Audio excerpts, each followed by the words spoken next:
नमस्कार साथियों, मैं मनीष डांगी डॉक्टर अंबेडकर एकेडमी के डिजिटल प्लेटफॉर्म पर आप सभी का हार्दिक स्वागत करता हूं। साथियों, आज की विशेष श्रृंखला में हम दैनिक एग्जाम गाइड के संदर्भ में डिस्कस करेंगे। उनसे जुड़े प्रश्न हैं जो कि आपके आगामी एग्जाम की दृष्टि से बहुत ही महत्वपूर्ण हैं और रामबाण साबित होने वाले हैं। यदि दोस्तों आपने हमारे चैनल को अभी तक सब्सक्राइब नहीं किया है तो जरूर करें। तो बढ़ते हैं पहले प्रश्न की ओर। G20 फ्लावर फेस्टिवल का आयोजन किस शहर में किया गया? ऑप्शन ए मुंबई, बी नई दिल्ली, सी लखनऊ, डी गुवाहाटी। साथियों, G20 फ्लावर फेस्टिवल का जो आयोजन है वो भारत की राजधानी नई दिल्ली में किया गया। कहाँ पे? नई दिल्ली में किया गया। इस प्रकार B option is right answer. अब बात है दोस्तों नई दिल्ली की, तो उनके सीएम कौन है? तो आप सभी को पता होगा, श्री अरविंद केजरीवाल। ओके, लेकिन और भी इंपॉर्टेंट है, श्री अरविंद केजरीवाल की पार्टी आम आदमी आपको दोस्तों केंद्रीय चुनाव आयोग ने राष्ट्रीय मान्यता का दर्जा दिया है। बहुत ही महत्वपूर्ण प्रश्न है, सीधा एग्जाम में देखने को मिलेगा, तो ध्यान रखना है। वर्ष 2023 के मार्कोनी अवार्ड से किसे सम्मानित किया गया है? Option A Raj Reddy, B Arthur C Clarke, C Hari Balakrishna, D Sergey Brin. साथियों, वर्ष 2023 के मार्कोनी अवार्ड से श्री हरि बालकृष्ण को सम्मानित किया गया है। इस प्रकार C option is right answer. ठीक है, अब बढ़ते हैं अगले प्रश्न की ओर। कौन से देश ने हाल ही में हिंद प्रशांत तकनीकी दूत की नियुक्ति की है? तो ध्यान रखना है दोस्तों, ब्रिटेन देश ने हिंद प्रशांत तकनीकी दूत की नियुक्ति की है। हाल ही में किसने टीम इंडिया के मुख्य चयनकर्ता के पद से इस्तीफा दे दिया? Option A Roger Binny, B Madan Lal, C Chetan Sharma, D Subroto Banerjee. कुछ समय पूर्व की बात है, चेतन शर्मा ने टीम इंडिया के मुख्य चयनकर्ता पद से इस्तीफा दे दिया था। बात है दोस्तों बीसीसीआई की। बीसीसीआई के संदर्भ में यदि प्रश्न पूछा जाता है तो इनकी स्थापना कब हुई थी? तो ध्यान रखना दोस्तों, दिसंबर 1928 में बीसीसीआई की स्थापना हुई थी। इनका हेडक्वार्टर कहाँ पे है? तो हेडक्वार्टर की बात आई है दोस्तों तो मुंबई में, और मुंबई में है दोस्तों वानखेड़े स्टेडियम। वर्तमान अध्यक्ष की बात की जाए, बीसीसीआई के वर्तमान में जो चेयरमैन है वो दोस्तों कौन है? तो ध्यान रखना है, श्री रोजर बिनी। ओके, ये आपको ध्यान रखना है। अब बढ़ते हैं अगले प्रश्न की ओर। जाट शाही ख्याल किस क्षेत्र में प्रचलित है? Option A Hadoti, B Mewari, C Dhundhar, D Godwar. तो साथियों, जो जाट शाही ख्याल है वो डुंडार क्षेत्र में प्रचलित है, यानी कि C option is right answer. अब बात है दोस्तों जाट शाही ख्याल की। जाट शाही ख्याल ये दोस्तों किस क्षेत्र में प्रचलित है? ढूंढाड़ क्षेत्र में। ठीक है, ढूंढाड़ क्षेत्र में प्रचलित है। तो ढूंढाड़ में दोस्तों है जयपुरी ख्याल।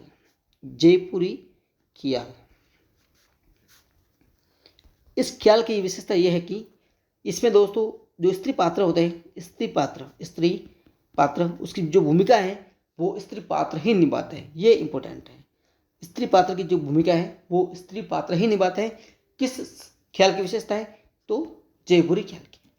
ओके, अब बढ़ते हैं अगले प्रश्न की ओर। मध्य प्रदेश के किस जिले का प्राचीन नाम सिद्धपुर था?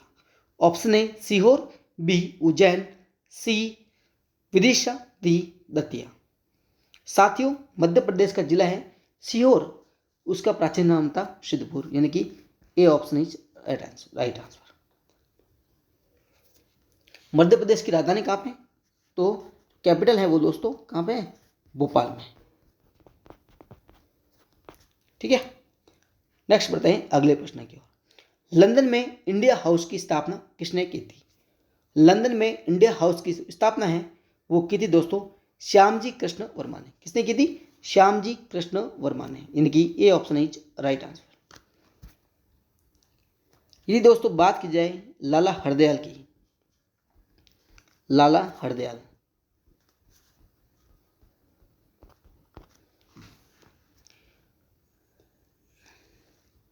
लाला हरदयाल तथा इनके सहयोगी थे दोस्तों काशीराम। इन्होंने मिलकर दोस्तों 1913 में गदर पार्टी की स्थापना की थी। किस पार्टी की? गदर पार्टी की स्थापना की थी। तो ध्यान रखना आपको, ठीक है। फिर बढ़ते हैं अपने अगले प्रश्न की ओर। निम्न में से कौन सा राज्य का नीति निर्देशक तत्व है? ऑप्शन ए प्रेस की स्वतंत्रता, बी धर्म की स्वतंत्रता, सी कानून के समक्ष समानता, डी कानून के समक्ष समानता, और सी है दोस्तों कुटीर उद्योगों के प्रोत्साहन। तो दोस्तों ध्यान रखना है, प्रेस की स्वतंत्रता है वो दोस्तों मौलिक अधिकार है, धर्म की स्वतंत्रता वो भी मौलिक अधिकार है, और कानून के समक्ष समानता ये भी अधिकार श्रेणी में आते हैं। लेकिन ध्यान रखना है कुटीर उद्योगों को प्रोत्साहन देने की, C option is right answer. अब बात आई है दोस्तों नीति निर्देशक तत्व की, तो कुछ डिस्कस कर लेते हैं इसके बारे में। नीति निर्देशक तत्व,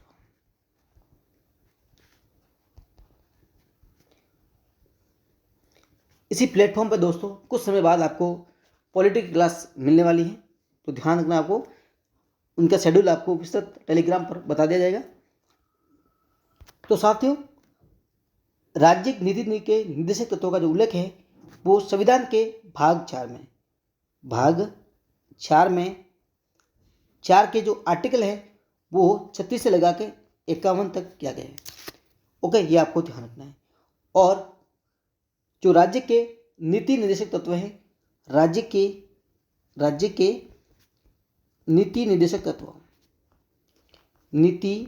तत्व कहाँ से लिए गए हैं, किस देश से लिए गए हैं? ध्यान रखना है आयरलैंड से। ओके, ये आपको ध्यान रखना है। अब दोस्तों बात की जाए कुटीर उद्योगों के प्रोत्साहन की, तो 42वें संविधान संशोधन 1976 के अकॉर्डिंग आर्टिकल 43A में उद्योगों के प्रबंधन में श्रमिकों की भागीदारी को सुरक्षित करने के लिए कदम उठाने जो कि संविधान में सम्मिलित किए गए। Okay, article 43A। नेक्स्ट बढ़ते हैं अगले प्रश्न की ओर। सूर्य ग्रहण कब होता है? ऑप्शन ए सूर्य जब चंद्रमा और पृथ्वी के बीच आता है, ऑप्शन बी चंद्रमा जब सूर्य और पृथ्वी के बीच आता है, ऑप्शन सी पृथ्वी जब सूर्य और चंद्रमा के बीच आता है, डी इनमें से कोई नहीं। तो सूर्य ग्रहण कब होता है दोस्तों? जब चंद्रमा सूर्य और पृथ्वी के बीच आता है तब होता है दोस्तों सूर्य ग्रहण। ओके, इस प्रकार B option is right answer. Next बढ़ते हैं अगले प्रश्न की ओर। स्वतंत्र भारत के प्रथम राष्ट्रपति थे उत्तर प्रदेश से, बी आंध्र प्रदेश से, सी तमिलनाडु से, डी बिहार से। तो स्वतंत्र भारत के जो प्रथम राष्ट्रपति थे वो बिहार से बिलोंग करते थे। कहाँ से? बिहार से। बिहार की राजधानी कहाँ पे दोस्तों? पटना में। ओके, फिलहाल साथियों आज की बुलेटिन में इतना ही। तब तक आप सभी का धन्यवाद।